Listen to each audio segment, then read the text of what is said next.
How do you want to split it? Actually, dinner's on me. Okay, big money. Well, I got a Venmo balance that I can spend with my Venmo debit MasterCard, so... Well, I Venmoed you 3 times last week, so it's kinda on me, actually. Yeah, you send it, I spend it. Did my money get, reincarnated? Yeah, it's chicken shawarma. Want it back? I can't believe you, ate my Venmo. Spend your balance instantly with the Venmo debit card. No monthly fee or minimum balance. Venmo balance account required to get a card and use a balance. The Venmo MasterCard is issued by the Bancorp Bank N.A. Everyone's talking about protein lately, but how do you actually get enough of it? Muscle Milk. Muscle Milk has a great tasting new formula with no artificial sweeteners, flavors, or added colors. It's high quality, complete protein designed to support healthy muscles with fewer ingredients than the previous formula and 26 to 42 grams of protein. For when you're stuck in meetings or need a post-workout recovery. Available in chocolate, vanilla cream, cookies and cream, and strawberries and cream. Try the new great tasting Muscle Milk today. Available in stores nationwide. Muscle Milk. Protein for all. To get the Crime Writers on Aftershow right now, go to patreon.com/partnersincrimemedia. I'm Rebecca Lavoie, and this is Crime Writers On.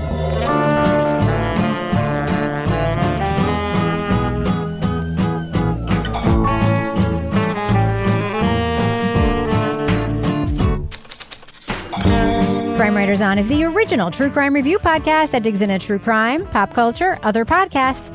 And on this episode, this surgeon was known for his swagger and the cowboy boots he wore in the OR. But those who tried to critique his work were the ones he trained his scalpel on. We'll talk about the latest season of Dr. Death, the Cowboy. Joining me to get that done and more is true crime author, TV journalist, and host of These Are Their Stories podcast, my husband and love of my life, Kevin Flynn. Hello, Kevin. Hello, Rebecca. Also with us, private investigator, certified pet detective, resident cat lady, and author of The Final Curtain, it's Laura Bricker. Hi, Laura. Hello. And finally, our captain of all things cynical, author of the City Trilogy, host of Strange Arrivals, and our Patreon Deep Dive Book Club podcast, it's Toby Ball. Hi, Toby. Hey, Rebecca. So, Kevin, what's coming up on the next edition of Crime Writers On? Hey, on Monday, we'll talk about the podcast We Keep Us Safe. All right. That is from NPR's Embedded. Oh, okay. Kevin, you look like Richard Gere at the end of Pretty Woman. Like you're going to stand outside of a limousine with flowers over your head through the sunroof trying to serenade me. Well, because Henry got married and I rented the tuxedo and I haven't had to return it yet. So That's right. I'm wearing it because what was the joke? If I was going to wear it to my vasectomy, because if I'm going to be impotent, I want to look impotent. Oh, well, okay. I thought you guys were just into role playing and you had some sort of situation going on over there. Where I'm the butler? Kevin wore this to celebrate my fancy new job is what happened. Congratulations on your fancy new job, Thanks, Rebecca. Kevin. Because we put it out on the internet. We haven't talked about it on the show. Rebecca has gotten promoted at New Hampshire Public Radio. She is now the first Chief Content Officer for NHPR. They put me in charge of podcasts, news, and broadcast radio. Can you believe it? You can handle it. I can? You are a genius. Everybody knows it. You've always been very well regarded in the podcast space and the public media space, and so congratulations. Well, there's one thing I know how to do really well. What's that? Pretend I'm doing a good job at a job so that people think I'm doing a good job at a job. So hopefully I keep doing that for the next 16 years. All right. Now I can boss people around and stuff. Exactly. That's great. She's getting an office. She won't take the office until they paint it. I picked out the paint color today. Wow, what a bitch. I love it. Color? Yeah. I'm painting it. We have a color palette at NHPR of colors that we're allowed to use for things. And there's a color. It's a shade of blue that one of the studios is that I've always liked. I think it's very cozy. So it's going from hospital green to like a dark slatey blue color. It's going to be beautiful and cozy. I'm very excited. All right. One other thing before we start, Rebecca, I just wanted to remind folks that it's not too late to go on our Facebook page and to help out a fellow listener who's a teacher. Mm-hmm. The teachers there are putting up their Amazon wish lists, and these are for things that they want for their need for their classroom. We do this every year. It really helps out those educators because, you were a kid. You didn't know it then, but when your kids went that these teachers are sometimes having to buy their own paper, their own art supplies, all sorts of things that you wanted to think of for teachers in older grades. It's tampons, things, first aid kits, all sorts, protractors, everything. Stuff schools used to supply and don't anymore. Yeah. And so we have teachers here telling us, hey, these are the things that I need in my classroom. And so if you could go and check out our Facebook discussion group, look for the pinned post, scroll through. We got a bunch of wish list there. Maybe Pick go to a the thing or two. bottom, because all the ones in the top maybe have already been bought from, but like the ones in the bottom coming later, So scroll down to the bottom and start there. That's what I would do. It's good. As somebody who has a daughter who's a teacher and didn't always get the things that she needed for her classroom from the school, and the federal government is not really helping anymore. Parents aren't either, by the way. This is really beneficial. So all right. Thanks in advance. Actually, some parents are. Let's be real. Yeah. Okay. So Kevin, should we talk about the podcast we're here to talk about? Let's do it. All right. Leading off. Julie stares at the note. She knows this man. He's a surgeon at West Park Hospital, the same hospital where she works. My first thought was, whoever did this is full of shit. In 2010, thousands of Wyoming residents received mysterious flyers warning them to beware of a local orthopedic surgeon. Reporters determined the claims of wrongdoing were false. The only thing the doctor had done was shed light on the poor surgical outcomes of a colleague. And then I counted those up, and I'm thinking, well, 40 some of my 76 cases are Schneider complications. Gosh, that's a high number. That's a really high number. Neurosurgeon John Henry Schneider was known for his extreme confidence and the cowboy boots he'd wear in the OR. But more and more patients were complaining of botched operations and unbearable pain. Whenever authorities would examine his work or threaten his license, Schneider would start over in a new location, leaving a trail of shattered trust and long-term injury. Like so many stories from the Old West, he'd come to town looking for a fresh start. And he would leave families devastated, searching for answers, trying to comprehend what had gone wrong and who he really was. In Season 5 of the Audible original podcast, Dr. Death, the Cowboy, host Laura Beil brings another story of shocking medical malpractice. The series highlights Schneider's efforts to discredit critics and placate suffering patients, as well as highlight the systemic failures meant to hold accountable those who've sworn to do no harm. Spoiler alert, we're going to be talking about plot points from Dr. Death, the Cowboy. So, if you want to remain spoiler-free, go to the estimated time code in our show notes for our thumbs up or thumbs down reviews. So, Laura, this is another story where a doctor is doing a lot of bad stuff for a really long time. Right. Do you think it makes a difference that it takes place in like the rural West? Yeah, because to get a second opinion, you have to go to another state. Mm. I think that this is the rural medicine angle here. He's practicing in this area where rural hospitals, it's not as easy to get doctors there in some cases. Patients need care. They have to travel farther for care. And, I think there is something to that creates an environment where a doctor like this can slide in and they're not going to check on issues in his past because they're like, hey, sweet, we've got a doctor. It's hard to get doctors. We've had issues with rural hospitals here in New Hampshire. It's been in the news a lot. So I guess the question is just like, did that need for doctors in an area like that sort of, blind people to warning signs that were out there? Yeah. So it's definitely, it's a different environment, and and that goes right in line with him and his cowboy boot outfit that he's got going on. Right.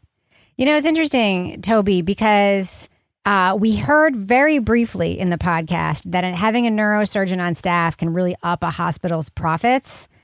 But it's hard to imagine that he was making a lot of money or making a lot of money for them when it seemed like, and I didn't hear otherwise, like he botched every surgery he did. That's what it sounded like to me. He was leaving spare parts in people. He was shoving stuff between people's spinal thingies. He was like loose screws, operating on the wrong thing. I mean, what do you think? Like, how did the hospital let him do this for so long? What do you think? Yeah, that's one of the things that would have been helpful to have them talk about a little bit, because at the beginning, there's somebody's recounting a conversation they had with him, and he says something about, being a doctor and like maximizing profits or making a lot of money or something like that, which suggests there was a financial motive for what he was doing, right?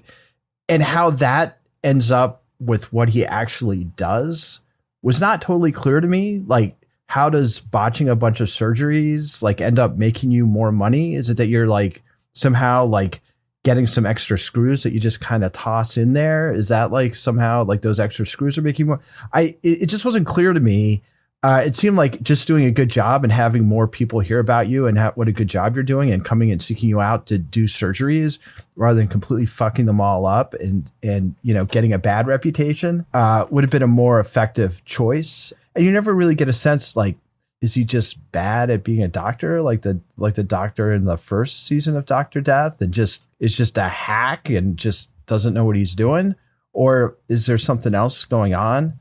So I kind of feel like you hear about what happens and what the results are, but getting a sense of like why he's doing this, or if it's just maybe there's not even a why. It's just that he sucks at being a neurosurgeon, but they don't make that case. So I had a hard time connecting those. Yeah, I'm always kind of wondering about that too. Like, was he ever any good? There's that, was it Reader's Digest story about like the crazy trauma thing that he did? It sounds a little reckless, but kind of like a MASH unit or something like that. But I think he had to have been good at some point. So what happens at this point of his career, right? Why? You're right. It's like wild stuff. It isn't like he all of a sudden took the scalpel and nicked a nerve that he wasn't supposed to do. Very much like season 1, where he's leaving Dr. Dench, I think it was, right? He's leaving parts in. He's not attaching them to things. I keep wondering, I don't know if he like does this with another surgeon. Maybe he's by himself, but there are like nurses and other clinicians in the operating theater with him. None of them notice like he's putting the wrong thing on the They what? probably notice. But okay, so they just notice probably feel powerless to say anything. We've heard this in other things. No like one this. says that. It takes like another doctor to look at an X-ray like 6 months later and go, "Oh, this looks fucked up," But they don't like. You can kind of assume things, but they don't. They don't mention it in the podcast. There's no like there are other people in the room, and did they notice anything? Did they not want to say anything? I mean, maybe they couldn't find that information out, but. Well, that is the difference between season 1 and this season. As you recall, there were those 2 surgeons who noticed about Dr. Dench. And you remember there was the Alec Baldwin character in the that great adaptation in the TV adaptation, so right? They knew. They saw stuff. And so they tried, but it doesn't seem to be there doesn't seem to be that figure here, except for I guess there's Dr. Jimmy Beil. They kind of come in and out, but they're not really people that are seeing it while it's happening. I have a theory. I always have theories. I find myself wondering, and I wondered the same thing in season 1, because in season 1 we heard that Dr. Dench had been like a genius medical student and got into the most prestigious fellowship program and did whatever, and then he ends up being this complete hack.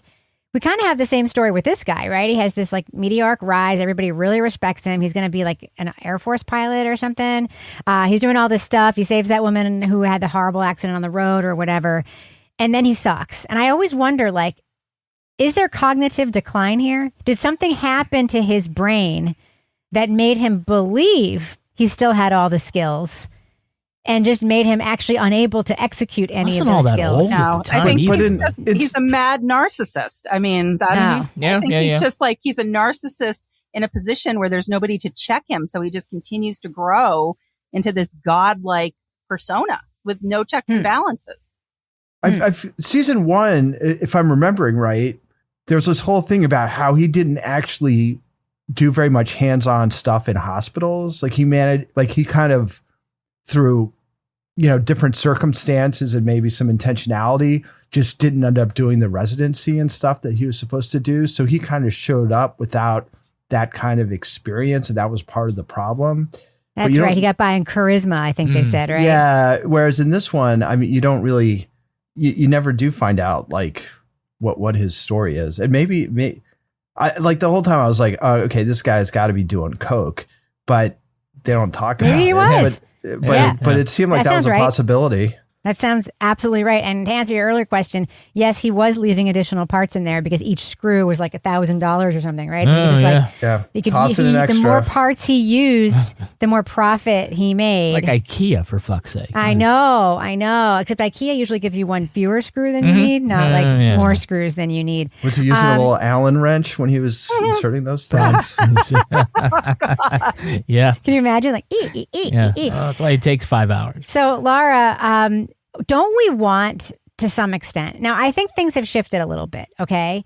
Like, I have had experiences with very confident physicians who make me feel like they're not listening to me. But then I've also had experiences with very confident physicians where I'm like, I kind of want a very confident physician because you're doing something or you're trying to figure something out that, you might be a dick, but it seems like you have more knowledge than I do. Right. Somebody operating on your brain, spine, and back. Right. Like, is confidence something that you might look for, or would you more look for sensitivity and bedside manner? At this point in my life, I lean toward the latter. I do too. Not the former. But I can see how, like, this character kind of made me think about that line between being confident and being reckless. And I think we all want a doctor that's going to tell us they're going to fix what's wrong and that's going to make us feel like we're going to be okay. And here comes in this guy with his big personality and his boots and everything. And, I can see how people gravitate towards that. And it's sort of like, but I'm going to say the takeaway from this is if I go to have some medical procedure done and a doctor walks in wearing cowboy boots, riding a Harley and saying, don't worry, I've got this, I'm all done. I'm like, no, I'm not participating. Sorry. Can I talk to the quiet doctor down the hallway who is like kind of soft spoken and probably an introvert because he's probably going to do a better job. But I think it's just sort of that charisma. It can draw you in because think about it. When people are going in with pain and it's pain that doesn't go away, you will do anything to relieve that. Like my hairdresser has had ongoing back pain. He had like that buzzer thing put in. Mr. Guy put in the buzzer so you could. Are you impressed that I remember that? I am. So when it would like buzz and it would do something in your brain so you wouldn't feel the pain. He had stem cells. He did everything. So I think it's like when you have somebody that's like, I've got this, I'm going to take care of you. There is something about that can be reassuring. But the problem is there is also something about that can have you ignoring a lot of red flags. Like the dirty cowboy boots. Yeah. One thing I will say is that we heard one of the patients say, or maybe Laura said, like, why would this guy like ride a motorcycle with all like the injuries? Every doctor I know is like the most reckless people. Like we have a friend who is a very, very accomplished and well-known surgeon, right? He's a reconstructive plastic surgeon. He rides a motorcycle. He works with tools in his woodwork shop. Like, if it's dangerous, he's 100% doing it. Mountain bikes through the forest, like all of this stuff. We call their house Hazard Run. Like, that's our nickname for their house because they, like, when they were little kids, they had a giant sledding hill. They've had motorcycle derbies, like, as a party. They're nuts. And so that completely tracks with me. And so does, by the way, like the love of style. I think there's something about a personality of like a person performing at that level that like they need to be stimulated all the time. Like even this guy's vacations are not like chill on the beach. It's like, go do stuff. Toby, it seems like there's a familiar personality to you too. Yeah. I mean, I just, I know doctors who ride motorcycles, but they also don't want to have trampolines in their backyard, which I think is fun. Yes, exactly. It's funny. Rebecca, do you remember you met a person who does podcasts, made like bespoke podcasts for surgeons? Plastic surgeons. Yes. My takeaway from that is that a lot of times patients, one of the things that patients decide when they're picking a plastic surgeon or a reconstructive surgeon in particular is they want to have like some sort of connection. Right, feel something, a human connection. A human connection, right? Which is why for marketing they made these podcasts so you can kind of deal with them.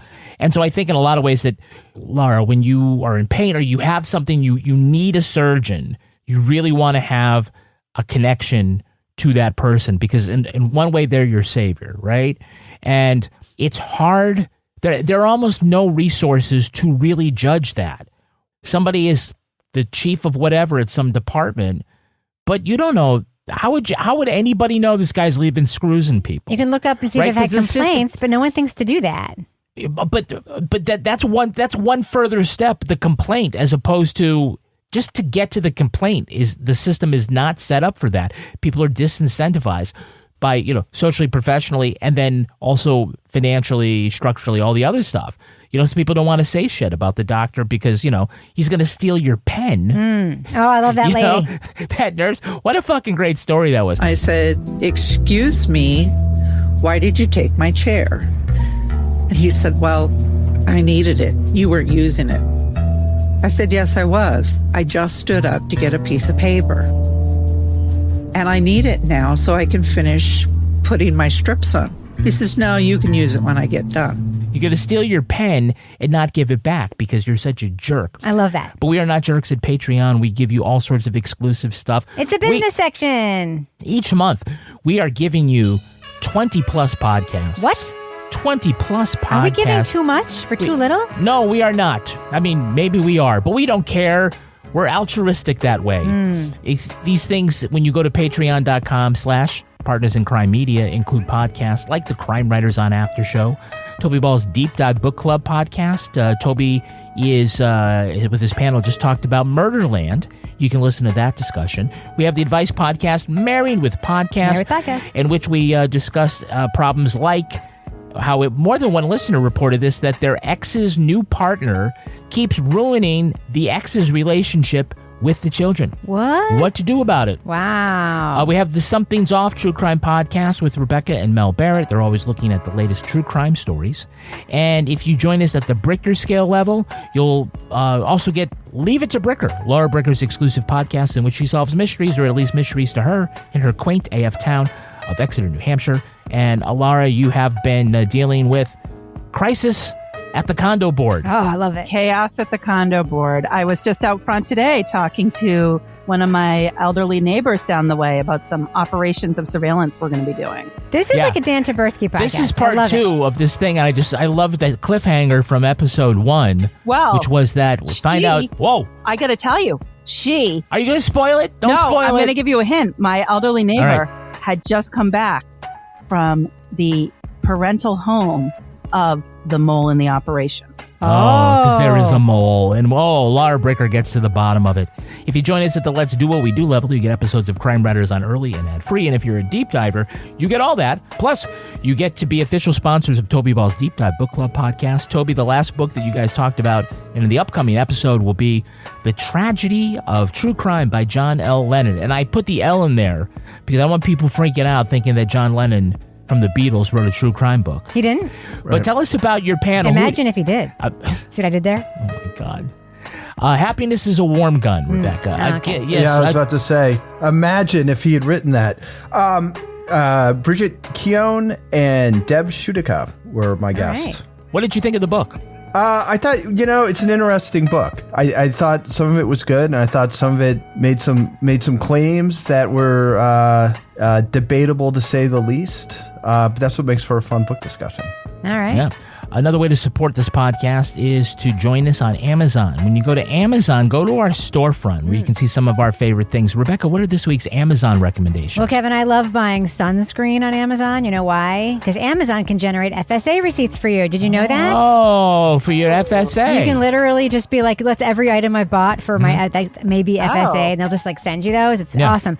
But some sunscreen, by the way, you can pay for with your FSA. My favorite sunscreen is so expensive. By the way, Sun Bum is one of my favorite brands for spray and stuff.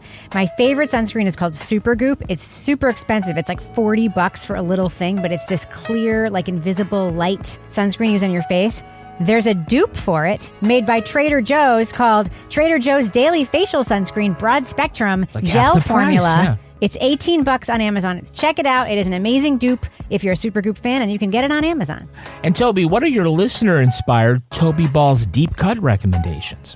Well, first of all, I use so much freaking sunscreen here because of the Mediterranean sun. I bet you do. That's a good. And you're still very pink. That's a good tip. Well, I think that was the American sun got me too because I wasn't quite as careful. Well, okay, this is a mysterious one to me, and maybe you guys can help me out. Gag canned meat combo pack, creamed possum, armadillo, dillo, whatever that is, and squirrel, ! A combo pack of canned creamed possum, armadillo, dillo, and squirrel. Fake novelty meats for maximum shock value.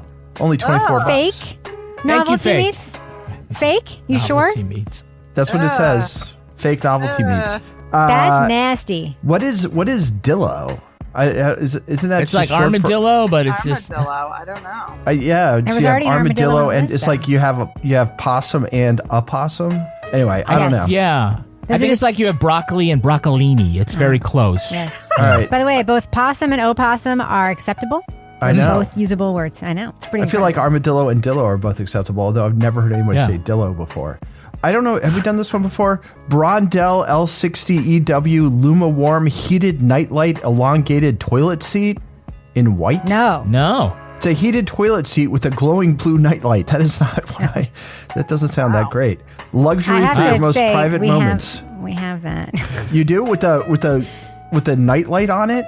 Yes. Yeah. It also has a bidet built into it. I'm on board with the bidet, but I don't think I need a nightlight to observe myself. You do. Because then you can walk into the bathroom in the dark and it sees you and it turns on and it's like, and then when you leave the bathroom, you don't want to turn on the overhead lights at night because then you get more awake. So this allows you to go to the potty without having to turn the lights on. It's pretty great. All right. And it's when you close the cover, it looks like you have like a nuclear radiation pill. Exactly. Irradiating from the bottom of your toilet, and it just comes out. I'm not embarrassed that we have this, by the way. This sounds very fancy, and I guess we know who purchased this item from our Amazon storefront. How much is it? I'm just curious. It is, strangely, $129.96. That's not a bad deal. Fantastic. With a bidet, you can get the one with a bidet for like $300 though, by the way. Oh, really? You need power, though, to make it water hot. You need power. So make sure you need power. So make sure you shop us first at Amazon. Amazon.com/shop/CrimeWritersOn. We earn commissions on qualified purchases. Kevin, before we end the business section, do we have any Patreon patron saints of the week this week? Our Patreon patron saints are Marty Perelman and Courtney Boguski. Bless you. Marty and Courtney. We literally couldn't make this podcast with the support of people just like you. All right, Kevin, does thus end our business section? Thus ends the business section. You look so cute when you say that in your tux. Yeah, I'm wearing a tuxedo, right? Yeah, I know. And shorts. Let's go ahead and fade that music out. How do you want to split it? Actually, dinner's on me. Okay, big money. Well, I got a Venmo balance that I can spend with my Venmo debit MasterCard, so. Well, I Venmo'd you 3 times last week, so it's kinda on me, actually. Yeah, you send it, I spend it. Did my money get, reincarnated? Yeah, it's chicken shawarma. Want it back? I can't believe you, ate my Venmo. Spend your balance instantly with the Venmo debit card. No monthly fee or minimum balance. Venmo balance account required to get a card and use a balance. The Venmo MasterCard is issued by the Bancorp Bank, N.A. So, Kevin. Yes. Did you think this was a high-quality true crime show? Yeah, but not as high a quality as our items from Quince that we always get. Nothing is. I want to start by just thanking Quince for supporting us for many, many years. We were with you when people called you Quince. Yes, or we never did. Quince. Exactly. That was a real thing. Yeah, well, we have been great partners with Quince for so long. As a matter of fact, because Rebecca loves the items that Quince has so much, we are net negative with our relationship with Quince because Rebecca continues to buy all of these quality items. Rebecca, right now, as a matter of fact, you are clothed head to toe in Quince. What do you got on? I'm wearing this cotton chunky cardigan from Quince. It's this cobalt blue color or cerulean, as they would say in Devil Wears Prada. Yeah. But one of my favorite things I have bought from Quince in the last 8 months are these super soft fleece cropped wide leg pants. I have a white pair and a black pair, and every time I wear them, especially the white pair, great. They feel like Guess how much these incredible pants cost? No idea. $42. Oh my god. I love these Quince pants. for you. They're incredible. Everything at Quince is priced 50 to 80% less than similar brands, and they work directly with ethical factories to cut out the middleman. Oh. So you're paying for high quality, not brand markup. So be like me. Upgrade your everyday. Go to quince.com/crime for free shipping on your order and 365-day returns. Now available in Canada and the UK too. You speak English there. That's quince.com/crime for free shipping and 365-day returns. Quince.com/crime.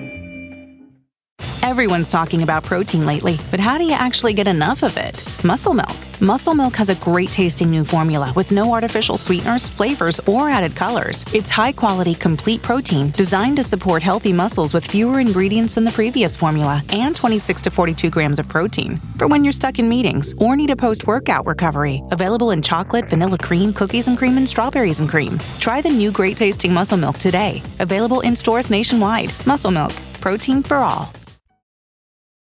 So, Laura, what did you think about the access in this story? I mean, we heard from a lot of patients. We heard from patient family members. It really were like a real variety of voices here. Yeah, it makes me never want to have any sort of major medical procedure ever done again. Because it's just horrible what happened to all these people. And they had very good access to patients and families. The stories were all, horrifying. As you're listening, you're like, oh no, this can't be right. Like there was the one person who had like operation after operation after operation. That was like multiple brain surgeries in 1 month. And I'm like, oh my God, like this cannot be. But it's tragic because there are obviously people that die as a result of these medical situations that have happened with this, Dr. Cowboy. What was it you saw or you found after you started the operation that you didn't find on your diagnostics? He wouldn't answer me. But he said to Kathy, I don't think your husband trusts me. I thought, well, hell no, I don't trust you. Telling it through the lens of these people that were affected, patients, families, and then also hearing from the other doctors who some of them started to realize something's not quite right here, but nobody, because there were some doctors, because you're like, okay, doctors don't want to speak up against their own, but there were some that did speak up or that did question things and they just got kind of poo-pooed. So, yeah. I think my biggest sort of, and this is kind of segueing, but my frustration is, we've heard multiple seasons of this podcast and we keep hearing these horrible stories about doctors doing this in different parts of the country, but it's still happening. So I'm like, what's the bigger zoom out here? Our medical system is actually the villain here in this. Yeah. But like, I guess it's like, how many times can we hear all these horrible stories from these families before somebody's like, fuck this, we got to do something about this because our system is fucked, or we're going to just go to Spain with Toby Ball here and get healthcare over there. Like, I don't know, Yeah. Yeah. Yeah. And to that point, Laura, that if there is a knock that I have on this season, it's that the Dr. Death stories and Exposed from Laura Beil, and to some extent season 1 of The Retrievals, they start to feel a bit like they're blending into one another, because there is the recurring theme about, how the system fails in this seems like almost the same way each time. Now, the seasons themselves have varied with sort of like the setup of like what kind of doctor and what they're doing, although this one certainly does echo season 1 quite a bit. The hospitals and the other doctors are basically afraid to call out bad practitioners, and the system that's supposed to protect people keep falling apart. So I feel like in order for it to stay fresh, like it needs to maybe provide a variety of systemic weak points instead of a variety of bad doctors, so that we can see some of the other ways that the medical system is failing its patients. You know what pisses me off? What? That these doctors so often end up at the VA. Yes. That really pisses me off. That really pissed me off. Because the VA is always like short-staffed and underfunded and under-resourced. And if you're a doctor who, like many doctors are, have crippling debt, right? Mm-hmm. Because in the U.S. school is so overpriced. And then you get put into this system that incentivizes profit. Like doctors who work at hospitals get bonuses based on their productivity and profit, undergirded by an insurance industry that only cares about money. And patients are just sort of basically fighting to get the most basic stuff. Like the fact that these doctors can end up at the VA is terrifying, because the VA is the point of last resort and sometimes only choice for people who've served in the military. And it's like we owe veterans something and we're giving them shit because the health system sort of incentivizes. And I'm not saying this is true for all doctors, but we had a huge VA scandal here in New Hampshire. So I'm comfortable saying that I've seen it up close here.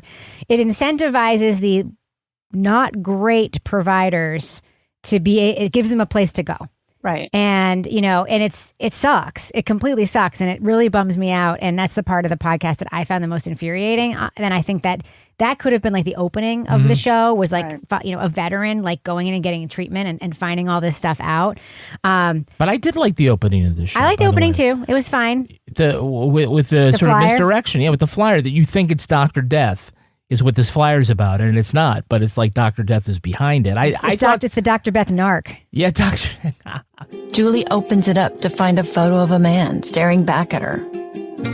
He's middle-aged with the stunned expression of someone who's just been caught doing something he shouldn't.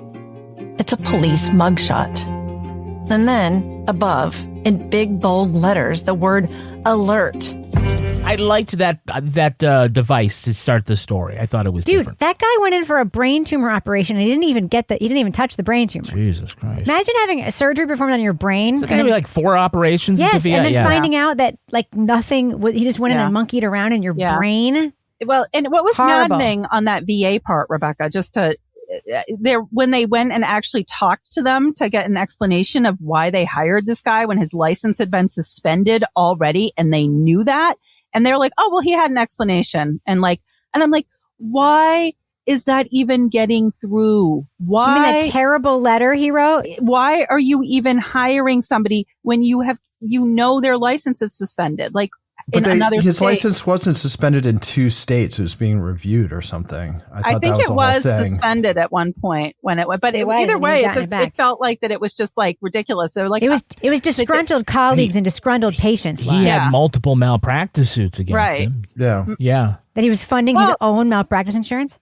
Yeah. I think unfortunately that and sometimes it's like civil litigation is the way to hold doctors responsible, unfortunately, because I think that also gets misused. I think when a doctor is a hack like that and stuff, litigation isn't just about like getting money for the injuries that you suffered, but it's for blowing the whistle on the guy who did it. And if you don't do that, then, in some ways that's a little bit of an abdication. I mean, I realize that's kind of a judgy thing to say, but unfortunately, I think some of the onus falls upon the victims of these things to bring it to light through the legal system. And since you're not going to get criminal charges, that's your chance. Yeah. Well, are you saying call Morgan & Morgan is what you should do? America's largest law firm? 100%. And if you use the code CWO, you'll get 50% off. Yeah. It's funny because insurance companies, like health insurance companies, have like such influence on the healthcare system. But who also has influence are the other insurance companies for liability. Yeah. Right. And so if they're paying out malpractice claims and doing other things, that like all of a sudden they're the ones paying the bill for all this shit. The hospitals' on both rates ends. go up. Yeah. Right. On botched surgeries and having to do it multiple times. Like they should have an eye on this. Yeah. Right. No, I don't disagree. And meanwhile, he's transferring his money to the Caymans. So, you know. I mean, he's his got brother's motorcycle. He's got to keep himself in his brother-in-law. He's got to keep himself in long leather dusters somehow, right, Toby? That's a good look. It is a good look. I feel like you could wear that. I feel like you could. I could, along with cowboy boots and a big cowboy hat. Yeah, I liked the guy who was kind of basically calling him a fake cowboy. Yeah, I don't know. The psychology behind that is just like the idea that like I'm this badass who's rolling into town. I'm going to do some brain surgeries or back surgeries or whatever. And then you just are just fucking them up left, right, and sideways. And you have to know. I mean, it's not even like he's like, there's no way you can be self-deluded to the point where you're opening up a guy's brain and monkeying around and then, putting everything back together and saying, okay, I did it. And then not having done anything like that. That's just out and out neglect, fraud, whatever you want to call it. The psychological problem doesn't seem to be self-delusion. It seems to be narcissism, malicious, lack of empathy, all these different things. And as something that I've learned in the last couple of years, like following a specific case, if you're a bully, you can get away with so much because people don't want to deal with you, or they start to deal with you. They get relentlessly bullied, and then they're like, "Fuck it! Like this is not worth it." Like, that one doctor they had who wouldn't go on the record for the podcast, but who had actually had the successful complaint against him or whatever. Yep. But I'm sure he's just like, I don't want anything to do with this because that dude's a bully. Like, one of the guys said, "I'm going to get a gun." Yeah. Yeah. I mean, he was a bully, but who doesn't care if someone's a bully? the IRS does not care. And isn't it funny to you, Kevin, that like you can be the kind of person who's like committing fraud like this, hurting people, whatever, and you can just bully your way into a job after job, but you can't do tax fraud. Yeah, or it was the bankruptcy fraud, right? Yeah, it's like you can't bring this guy down for leaving spare parts in people just floating around. That every other to the point where other doctors will stop seeing your broken patients because they can't fucking handle it anymore. And you can just go around, get on your motorcycle, fuck right off to Texas or Oklahoma or Virginia and just start over. But don't mess around with federal court because they're going to come after you for hiding assets during bankruptcy. I mean, I think in the end, he got like 2 years for that. Yeah. I mean, they brought, Al Capone down for taxes. He's still writing bullying letters to Laura Beil's team, like through his lawyer, right? Yeah. The portrayal of Dr. Schneider as a surgeon who killed a patient is not only unsupported by impartial medical review, but also ignores the complexity and inherent risks of neurosurgical practice. Dr. Schneider has consistently denied any negligence. Everybody's jealous of him. It's so, Laura, it's so sad. It is. To be the object of such jealousy. It really is. It's so sad that he had to go create a fake YouTube AI advice thing about how mean people are and how to deal with mean people and everything. That's right. That's classic. It's classic. I'm going to be a motivational speaker online. Yeah. Laura, speaking of speaking, has a new favorite expression as a result of this podcast. Was it in this podcast or was it in the last show? That's what I don't know. Because was it the dog don't hunt, the boat don't float, the story don't make sense? Oh, that's the last show. Oh, darn. I wrote it down. I wrote it on my pad of paper this week because I was like, I love that expression and I'm going to just start using it everywhere. So yeah. Well, it doesn't fit with this podcast, but you still got a chance to say it. The dog don't hunt, the boat don't float, the story don't make sense. I'm just going to say that the next time I go somewhere. That story got some hair on it. That's right. That's right.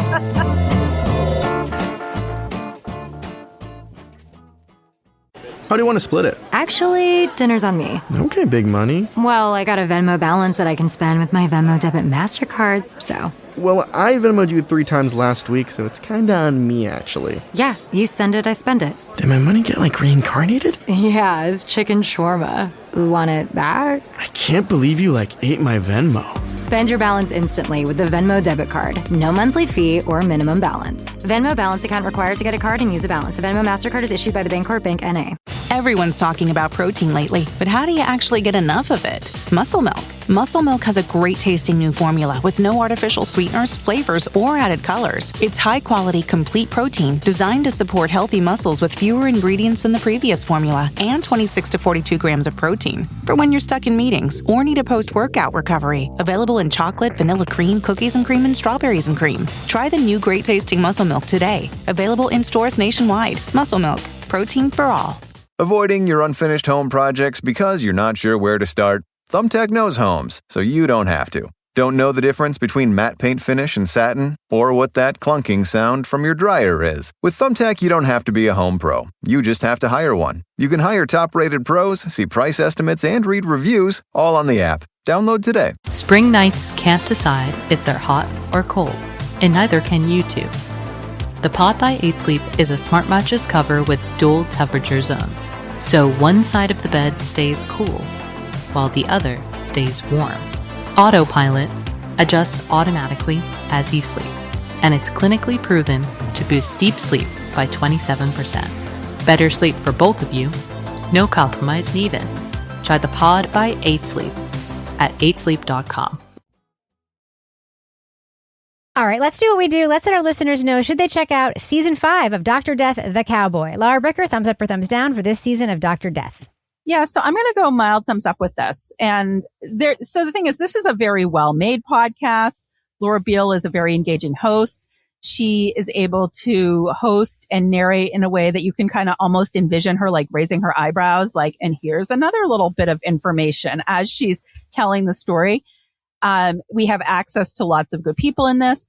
My issue is this is another season about a bad doctor doing things that make me not even want to go to the hospital, which is okay because I don't want to go anyway because I had to go in the marketplace for insurance. So I'm not going unless I'm dying.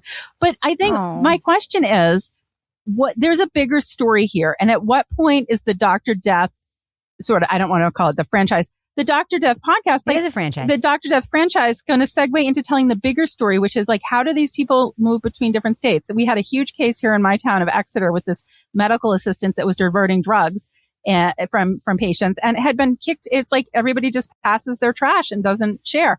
So what's the bigger story with our medical system, and how can we tell it through the stories of these types of doctors to actually see some change and some movement? Because we just keep hearing stories about these horrible doctors. And I'm like, how can these horrible doctors continue to do this?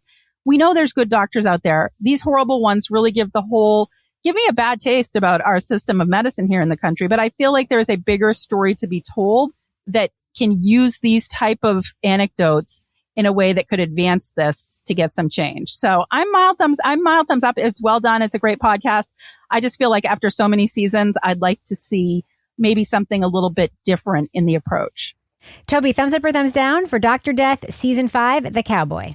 I think the Dr. Death franchise is pretty reliable. I think I've given it thumbs up for all the previous seasons. I'm not sure. But and I think, Laura Beil is, one of those established narrators. You just recognize her voice and,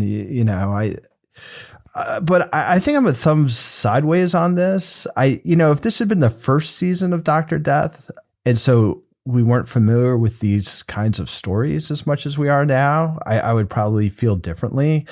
But there wasn't anything that was super surprising about how things played out, right? It just kind of felt like it was a different variation on stuff we'd heard before and on Dr. Death before. And that's not always the case. I feel like they've had a variety of different types of cases and different stories and that were interesting in different ways, but this didn't seem to stick out in any particular way. And I think was probably most like the first season of all of them. But I guess, I don't know if it's grading on a curve or whatever, but I sort of expect more from that franchise based on their history. That being said, I mean, it's not bad.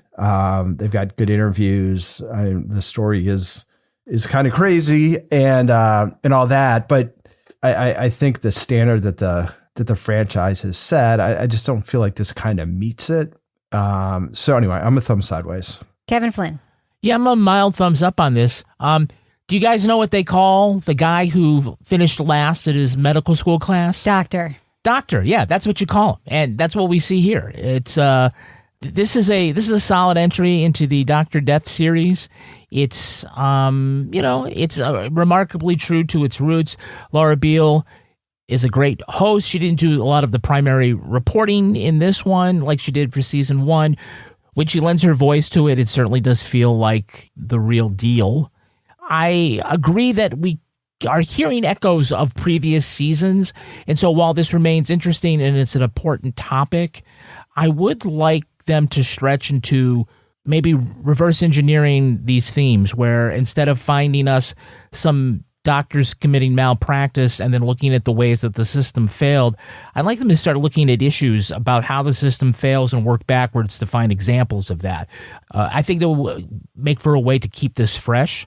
And Laura, you're right. This is a big issue. This ought to be on par with something like, the sex abuse scandal in the church. It happens everywhere, and the solution seems to be say nothing and move them along. Right? I think there are parallels to that, and I think these kinds of stories, both in podcast form, in magazine, in newspaper, in exposés, I feel like we should be able to move the needle on this, but we don't. Anyway, I think it was good, but yeah, we are starting to hear some of the same things, and so I would like to see it freshened up a little bit. But nevertheless, I'm a mild thumbs up for Dr. Death, the Cowboy. I'm a mild thumbs up too. I know that technically Wondery and Audible are the same company because Amazon purchased Wondery and all that stuff, but Wondery shut down its narrative division. And I think this podcast sounds better with the Audible label. It just sounds less cheesy to me. There's less sound effects. Yeah. I mean, I feel like we would have gotten a lot more motorcycle revving and operation noises with like the beep, beep, beep if it were still a Wondery show. So I think it sounds like it has more gravitas, which I like. The argument over the pen. Yeah. Exactly. My issue is that has a sameness to season 1, the story. I think there are a lot of, one of the things that the Retrievals did is they, took the 2 seasons are about 2 very different issues. The one thing they have in common is they both affect women, right? One was about the drug diversion and women's pain not being believed when their eggs were being retrieved. And season 2 was about people's pain not being believed when they were getting freaking cesarean sections with the anesthesia wasn't working. So the stories felt very different, even though they have the same DNA.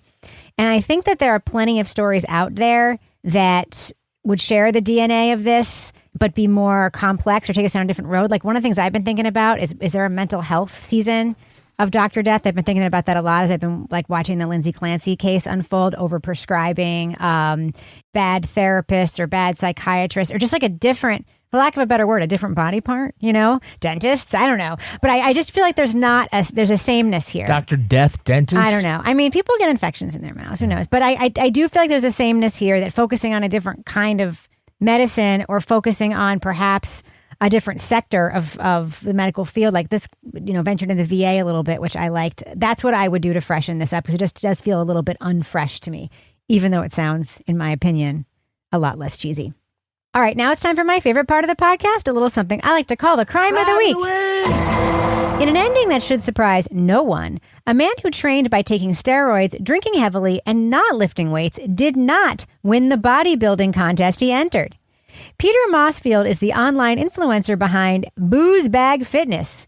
He conducted an experiment to see if he could get swole with a training regimen that included performance-enhancing drugs, but no other working out, except for drinking lots of vodka, apparently. Mossfield said he drank up to 24 glasses a day before switching to beer and Diet Coke for when he wanted to get cut. Mossfield competed at the East Coast Mecca Classic and, understandably, looked puny next to all the oiled hunks on stage. But he didn't lose because he didn't measure up.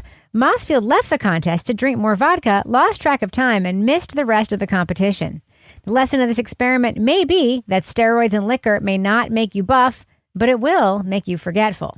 So, panel, what a dumbbell. What is the next ill-advised experiment this guy will try? Laura Bricker. Okay, let's see if I can say the same answer as Toby again this week. I think he's going to take some iron pills before he enters the Ironman competition. Oh, not bad. Tell me about, what do you think is the next ill-advised experiment this guy's going to try?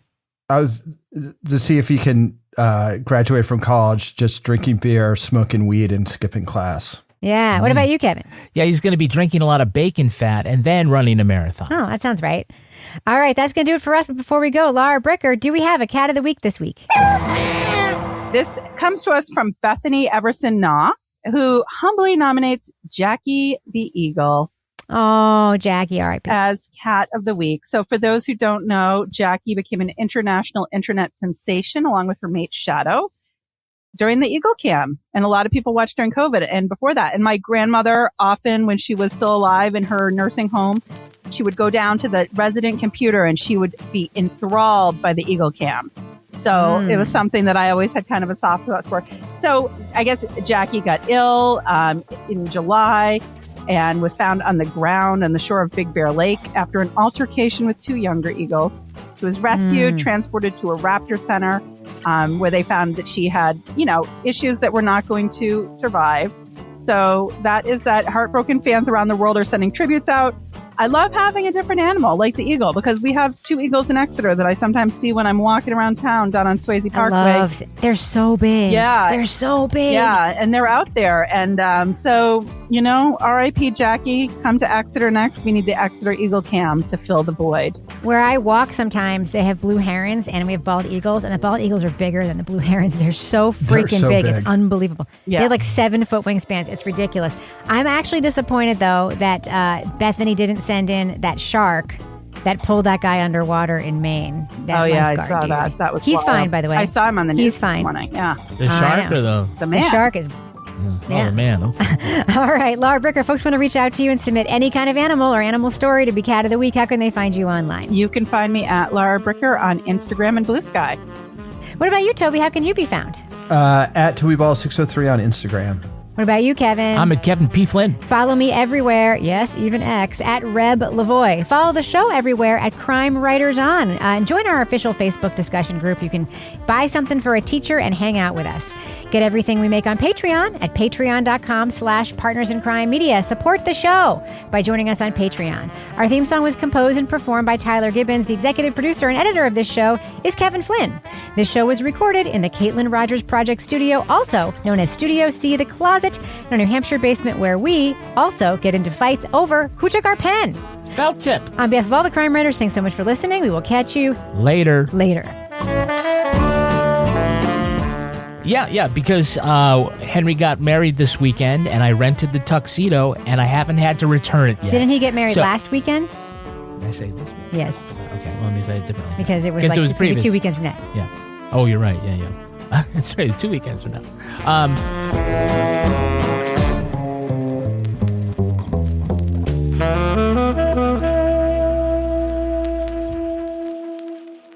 Partners in Crime Media. How do you want to split it? Actually, dinner's on me. Okay, big money. Well, I got a Venmo balance that I can spend with my Venmo debit MasterCard, so. Well, I Venmo'd you 3 times last week, so it's kinda on me, actually. Yeah, you send it, I spend it. Did my money get, reincarnated? Yeah, it's chicken shawarma. Want it back? I can't believe you, ate my Venmo. Spend your balance instantly with the Venmo debit card. No monthly fee or minimum balance. Venmo balance account required to get a card and use a balance. The Venmo MasterCard is issued by the Bancorp Bank, N.A.